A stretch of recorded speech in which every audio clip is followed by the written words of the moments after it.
A young gunslinger thought he understood danger. He thought a shaky smile, a shiny pistol, and a loud mouth were enough to win him respect in a land where respect was earned in blood. But on that cold morning, as his laughter echoed across the dusty street, he had no idea he had just awakened a sleeping legend, an old cowboy who had buried his guns, his past, and his rage. The West had forgotten him, but danger had not. And the moment that young fool raised his voice, the entire town felt something shift in the air, like fate itself had turned its head and whispered, "Now watch closely, because this is how legends rise again." Dawson Reed had lived quietly for 15 years. He kept to himself, tending horses and fixing fences outside the quiet town of Red Hollow. People whispered about who he used to be. Some said he once took down 6 outlaws alone in a canyon dust storm. Others said he rode with famous rangers. No one knew the truth, and Dawson never corrected them. He didn't want eyes on him, didn't want questions. And above all, he didn't want to touch a gun again. His hands, calloused from work, were tired of remembering the weight of violence. But on that morning, the peace he had built began to crack when a stranger rode into Red Hollow. The young gunslinger named Colt Maddox carried himself like a man born in gunsmoke and raised by trouble. Every step he took was loud on purpose. He wanted to be seen, wanted whispers, wanted fear. Colt strutted down the street, flipping his revolver, pointing it at windows, laughing at the people who shrank back behind curtains. He wanted to draw out anyone who would give him the fight he craved. Red Hollow was too quiet for him, and he hated quiet. He found Dawson standing outside the general store, loading feed sacks into a wagon. The old man didn't look like much, beard streaked with gray, hat old and bent, clothes dusty, boots torn. Colt saw weakness immediately, or so he thought. He walked over, boots scraping, lips curling in a smirk. "Hey, old-timer," he taunted, "tell me, is this town full of cowards like you, or just slow folk with broken backs?" Dawson didn't look at him. He continued stacking the feed bags, slowly, gently, like a man who'd learned the value of patience. Colt stepped closer, mocking, "Come on, Grandpa, look at me. Or is your neck too stiff from all the years you spent running from real men?" The town went silent. Children froze. Shopkeepers held their breath. Everyone knew Colt Maddox was trouble, and everyone knew Dawson Reed was not the man to provoke. But Dawson himself said nothing. He didn't even raise his head. He simply replied, in a calm, steady voice, "Son, you ought to walk on. Nothing good comes from waking the dead." Colt laughed, thinking it a joke, and shoved Dawson hard in the chest. The old cowboy stumbled, cut himself, and slowly turned. And in that moment, Colt finally saw Dawson's eyes, cold, steady, quiet, but holding something buried so deep and so dangerous that a chill crawled up Colt's spine before he could hide it. Dawson didn't draw a gun. He didn't threaten. He simply walked away, leaving Colt with nothing to brag about. But humiliation burns hotter than bullets. And Colt wasn't done.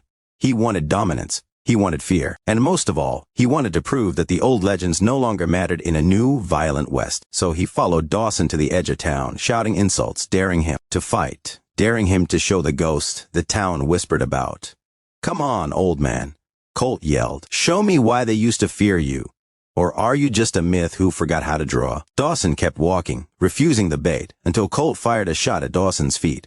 The sound cracked across the plains. Dawson stopped mid-step. Every memory he had buried, every scar he had covered, every scream he had silenced roared back to life. Colt didn't know he had just done the one thing no one had dared to do in 15 long years. He called forth the dangerous man Dawson used to be. Dawson turned around slowly, his breath steady, his jaw tight, and the wind seemed to hush. Even Colt felt the shift, something ancient, dangerous, and awakening right before him. But it was too late to take the shot back, too late to take the words back, too late to stop what destiny had already claimed. Colt stepped back. "Who are you?" he stammered.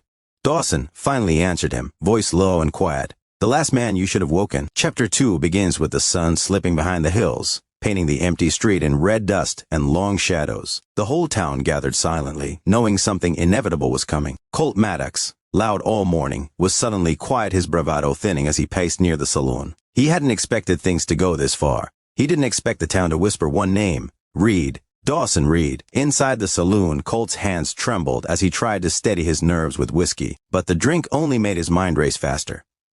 Dawson Reed, the same name he'd heard as a boy, the same man outlaw gangs used to speak about in low, fearful tones. Rumors said Dawson once ended a gang war by walking into a camp alone at night and leaving, with their leader in handcuffs, and every other outlaw too scared to stop him. Others said he once refused payment for helping a family escape raiders and rode through days without sleep to bring justice for a little girl who couldn't speak for herself. Colt always thought these were campfire stories, nothing more. And now he had mocked that same man, shoved him, shot at him, forced him back into the world he had tried to abandon. Dawson spent those same hours in silence, sitting at the small table in his cabin. His old revolver lay in front of him, still wrapped in cloth, untouched for years. He stared at it, debating, fighting with himself. Taking up a gun again meant returning to the life that stole everything from him, his wife, his peace, his soul. He whispered softly, "I don't want this life no more." But the image of Colt firing at him, the danger he posed not just to Dawson but to the whole town, echoed in his mind. If Dawson did nothing, it wouldn't end with just a shot at his feet. Men like Colt always needed a body to crown their reputation. Dawson wasn't worried about himself. He was worried about the innocent lives Colt might use to feed his ego. At dusk, Dawson finally rose from his chair. He wrapped the revolver carefully, placing it on his belt with a heavy breath. Just once more, he whispered. For the town. For peace. He stepped out into the quiet air, the ground crunching under his boots. The world felt different. With the gun at his side, like the past, was breathing down his neck again. Colt Maddox stepped into the street at the same moment, trying to act confident as the townsfolk watched from porches and windows. But when Dawson appeared at the opposite end, calm, steady, unafraid, Colt felt his heart punch against his ribs. This wasn't the frail old man he mocked. This was the man the West once whispered about. Dawson stopped 10 paces from Colt and said quietly, "You can walk away. No shame in it. Lesson learned, and we move on." There was sincerity in his voice. He meant it. Dawson wasn't a man who wanted blood, but Colt couldn't walk away, not with the whole town watching. Pride is a poison, and it was killing him faster than any bullet. He snarled, "If I walk now, they'll think I'm scared of you." Dawson's gaze softened. "You should be," he said, not as a threat, but as a sad truth. Colt's hand twitched toward his gun, and in that tiny moment, Dawson saw it all. Fear, regret, pride, youth desperate to prove itself. He didn't see a killer. He saw a boy trying to wear a man's shadow. The duel lasted less than a heartbeat. Colt reached first, but Dawson didn't draw on him. Instead, he stepped forward, grabbed Colt's wrist mid-draw, twisted the gun away, and unloaded it before Colt even understood what happened. Dawson tossed the empty weapon at Colt's feet. "You don't need a gun," he said. "You need direction, and you won't find it in blood." Colt dropped to his knees, shaking, ashamed, realizing how close he came to dying for nothing. The town watched in silence as Dawson walked away again, this time without tension, without fear, without violence. Just peace. A legend not because he drew fastest, but because he chose mercy when pride demanded blood. Colt stood slowly, tears burning in his eyes, and whispered, "Teach me, please. I don't want to become the man I pretend to be." Dawson paused at the end of the street. Slowly, he turned, looked at the young gunslinger. His arrogance had nearly destroyed him, and nodded once. "Then walk with me," he said. "Your life's still ahead.